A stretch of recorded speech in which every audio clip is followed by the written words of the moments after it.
السلام علیکم ورحمۃ اللہ وبرکاتہ۔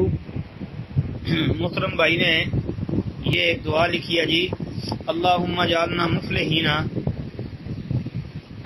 الحمدللہ کہتے ہیں جی یہ دعا اذان سننے کی ہے، وضاحت فرمائیں۔ جی محترم بھائی یہ دعا ثابت ہی نہیں ہے، یہ روایت تو بھائی موضوع ہے، عمل الیوم واللیلہ ابن سنی کی، اس کے اندر یہ موجود ہے یہ دعا جو ہے، لیکن یہ بھائی موضوع روایت ہے۔ ابن سنی نے اس کو عمل الیوم واللیلہ میں 92 نمبر حدیث نمبر 92 میں روایت کیا ہے، تو اس کی سند میں بہت زیادہ جو ہے شدید قسم کے ضعیف اور متروک قسم کے راوی موجود ہیں۔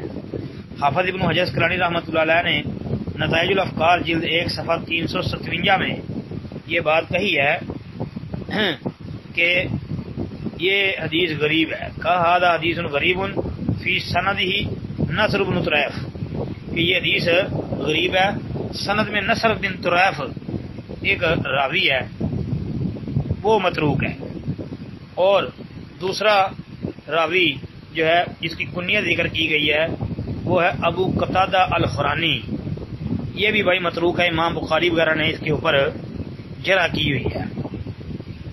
تو یہ ابو قتادہ الخرانی جو ہے اس کے متعلق عبداللہ بن واقد الخرانی اس کا نام ذکر کیا جاتا ہے، کیونکہ ابو قتادہ الخرانی تو کنیت ذکر کی ہے، تو ابو قتادہ الخرانی کا ذکر جو نام کیا گیا ہے وہ عبداللہ بن واقد الخرانی، لیکن بھائی یہ روایت جو ہے موضوع ہے، اس میں متروک قسم کے جو ہے آدمی موجود ہے، اس پر اہل علم نے موضوع ہونے کا حکم لگایا ہے۔ السلام علیکم ورحمۃ اللہ۔